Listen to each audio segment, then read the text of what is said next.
Nous sommes à Colmar, sur le pas de tir des Compagnons du Hollandsbourg. Fondé en 1975, le club de tir à l'arc aligne un palmarès impressionnant, une trentaine de titres de champion de France, un champion du monde handisport et plusieurs participations aux JO paralympiques. Elisabeth fait partie de cette élite mondiale de l'archerie. En 2016, elle participait aux Paralympiques de Rio. Aujourd'hui, elle partage son expérience avec les autres tireurs, handi comme valide. Ici, pas de différence entre les sportifs, tous sont réunis par une même passion. Si je peux aider quelqu'un ou filer quelques conseils dans mes connaissances, ce que je connais, j'essaie de leur donner, quoi. Pour nous, c'est la même chose. Enfin, on est tous ensemble. Il n'y a pas les handicapés d'un côté et les valides de l'autre. On est ensemble. Quand je vois Elisabeth ou Philippe, j'ai beaucoup appris avec eux. Enfin, ils m'ont donné des conseils pour progresser et tout. Enfin, c'est génial. On en apprend tous les jours avec eux. Quand on voit leur expérience, qu'ils ont fait, leur parcours et tout, c'est ouf. Ça change rien, que ce soit des tirs valides ou des personnes handicapées. Ça favorise une cohésion. Avantage du tir à l'arc, la discipline n'est pas très compliquée à adapter pour les tireurs en situation de handicap. Emmanuel se définit lui plutôt comme un tireur amateur. Il vient pratiquer plus pour le plaisir que la performance. Handicapé à la suite d'un accident, la pratique de ce sport lui a apporté beaucoup. Le handisport a représenté pour moi à titre personnel un épanouissement à titre personnel. C'est aussi le fait que lorsqu'on est en handicap, on a bien sûr une contrainte physique qui fait que le sport nous permet de passer cette barrière et faire qu'on se sent beaucoup mieux dans sa tête et beaucoup mieux dans son corps, si je puis dire. La pratique du sport est importante pour les personnes en situation de handicap. À l'instar des valides, celle-ci est bonne pour la santé et le moral, mais c'est aussi un moyen de prévenir l'isolement. Pourtant, il n'est pas toujours facile pour les clubs d'accueillir des personnes en situation de handicap. Honnêtement, les clubs ont besoin d'aide, surtout pour pouvoir former ces personnes, pour pouvoir accueillir de plus en plus de personnes, parce que ça a un coût. C'est un coût qui n'est pas négligeable pour certaines choses.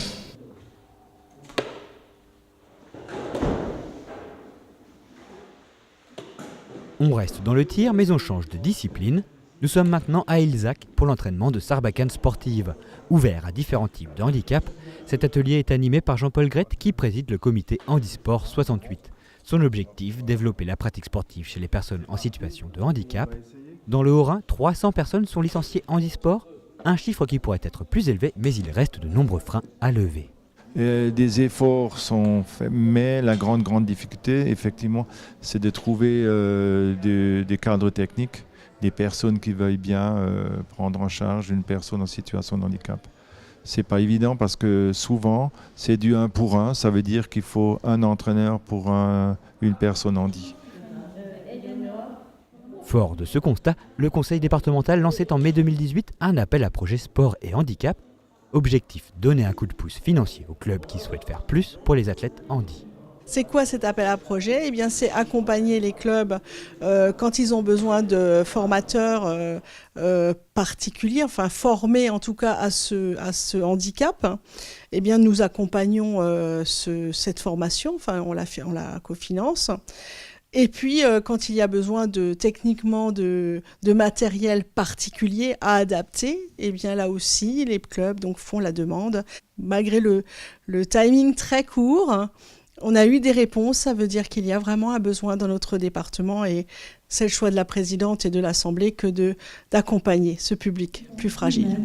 Et une démarche profondément solidaire pour laquelle je tiens à vous remercier de tout cœur. Depuis 25 ans, le conseil départemental récompense chaque année au mois d'octobre les Haut-Rhinois qui font vivre la pratique sportive dans le département. Cette année, suite à l'appel à projet sport et handicap, ce sont les nombreux clubs qui ont répondu présents qui sont à l'honneur. 8 clubs se sont ainsi vus remettre un label pour l'engagement auprès des personnes en situation de handicap. Mis à l'honneur également 27 associations sportives qui ont répondu présent à un autre appel à projet visant à la féminisation du sport. La pratique du sport haut-rhinoise a toujours été très forte. Mais on a constaté, aussi bien dans les collèges que dans les lycées et même dans les clubs, que la pratique féminine stagnait. Globalement, le nombre de pratiquants chute un petit peu, mais on a essayé de trouver une solution pour stimuler. Et je pense que cette labellisation permettra donc à ces clubs d'avoir un terrain nouveau, un terrain fructueux pour le sport.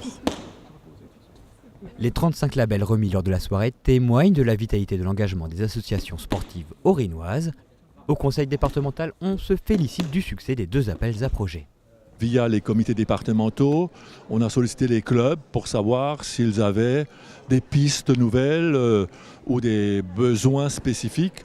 Et c'est vrai que cet appel à projet a été très fructueux puisqu'il a dépassé nos espérances et que le département a d'ores et déjà décidé de soutenir en 2019 le complément de ces labels.